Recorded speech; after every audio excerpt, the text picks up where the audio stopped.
So when I'm at Bosco 98, I became introduced to this whole, what do you call, Polynesian pop movement, exotica, and I already heard, Martin Denny and Les Baxter and stuff like that. But then I thought, I can do this, and I would like to try my hand at trying to make some exotica music. Why not? And so I just.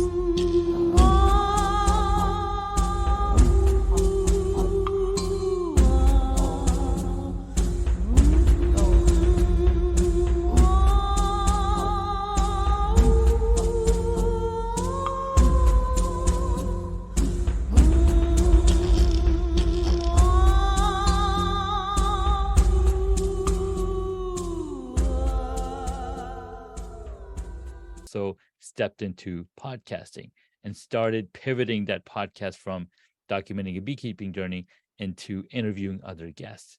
Now, initially, I was just interviewing guests on the video form, on audio, but then as COVID hit and we all came home, and my passion for creating this content to teach people video production using their smartphones, all of those things kind of like came together in where I'm not only setting up a space for myself, but I'm also setting up a support system for others so that I can teach them, I can answer their questions, having this 10 plus years of knowledge into video production and how cameras work and how lighting work, like putting all of that together. It's just been beautiful as it all like catalytic, like one thing led to another, and then you just have to keep on being curious and keep on pulling that thread. Okay, what's next, and just growing your mindset, growing your talents.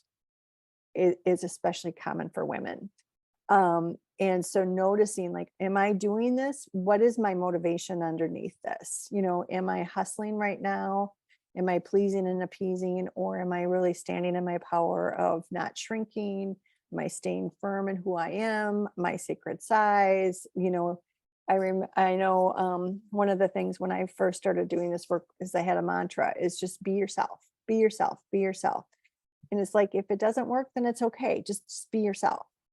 And so, just kind of going back to like, just show up as you, just show up as, who you are. And if it's a little messy, that's okay. But I guess those are the three that we know from the research that tend to be the go-to home bases for people. And we usually tend to people please and appease people who have more power or that we're trying to impress. And then, come out swinging with the people that we love the most. Understand your purpose and you understand what it is you want to accomplish, and you have a support system in place to help you get there. It is just so valuable and so rewarding. Now all of your listeners and so forth who are the solopreneurs, the mompreneurs and so forth, they need to understand, and they probably already understand because they're going down the path, but you're not going to work less when you're in your own business, and you're not going to work less hard, but you are going to work towards something that you feel is important and that you feel allows you an opportunity to make a difference in the world. And that can just be so energizing. And so I'm excited for folks who join you along your journey and I think it's having the courage just to follow a few different things. What we have this societal expectation of is that you leave high school and you choose a job for the rest of your life, that you go to university, you get the training. And how many people stay in the training because they went to university and they're like, otherwise I've wasted my university degree. It's crazy, really. But what it is, it's really about starting to look at what lights you up. What do you have fun doing? The first thing that goes when we're stressed is all of the stuff that lights us up. So if you've been stressed for a long time, I remember well, as I was going through that whole divorce process, both the separation and divorce, I had no clue what I enjoyed anymore. I didn't know. I had to think back, okay, what were some of the things that I used to enjoy? Well, I used to enjoy dancing. I used to enjoy this. I used to enjoy that. Okay, so there's some starting points.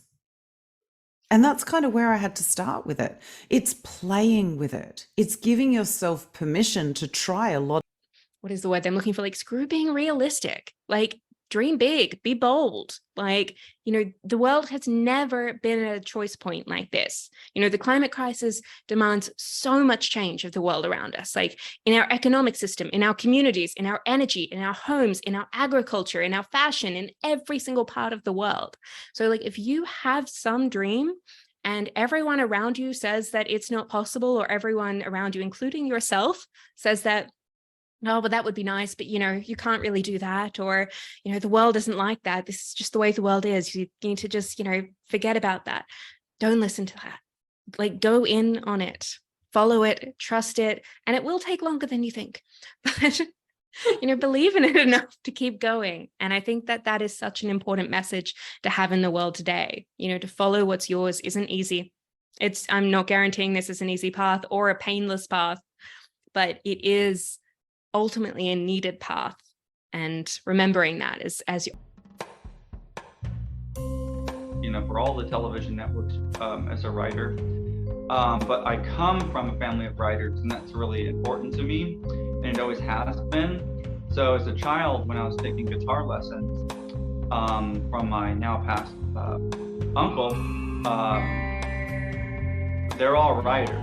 That's the crazy thing. So we learn music from the writing standpoint and the composing standpoint. So while I do have notoriety as a guitar player and have been able to travel doing that, the irony is that it all comes from the writing standpoint.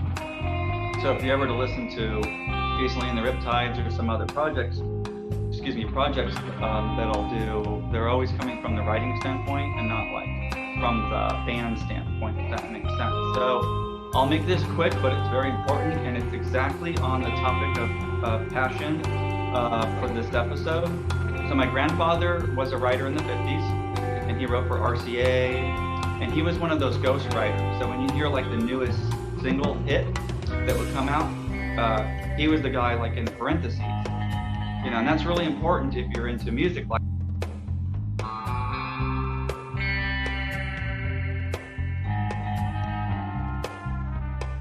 show me another company that's marketing you. You're on my platform. I'm marketing women we are marketing on social media, on Instagram, on everywhere. If you're a new member, guess what? You're on our Instagram feed, we're telling the world about, hey, did you know about Karen? She's doing this, and then there's links to them, and it's like, they get so much exposure, but we want you to win. We're there to help you win, but that's like one of the many things we help you do, right? Like, there's not any companies that are out there. It's like, okay, it's set it and forget it. It's like, hey, you figure it out, but like, we're there every step of the way. Our team is there every step of the way. Yeah, and it's super simple too. So like, you have we built in contact buttons, and all we request is that you put the email address that the contact button goes to. We built in join our newsletter link. So if you have a newsletter, which we encourage you to do, then you can put the subscribe link right on your page. YouTube videos, if you have YouTube videos, we have a means for you to upload them. So it's really it's like a full on, I think profile doesn't do it justice. I'd say it's a full on microsite that's pre-built in a platform where as soon as you post something, guess what? It gets categorized onto the main feed.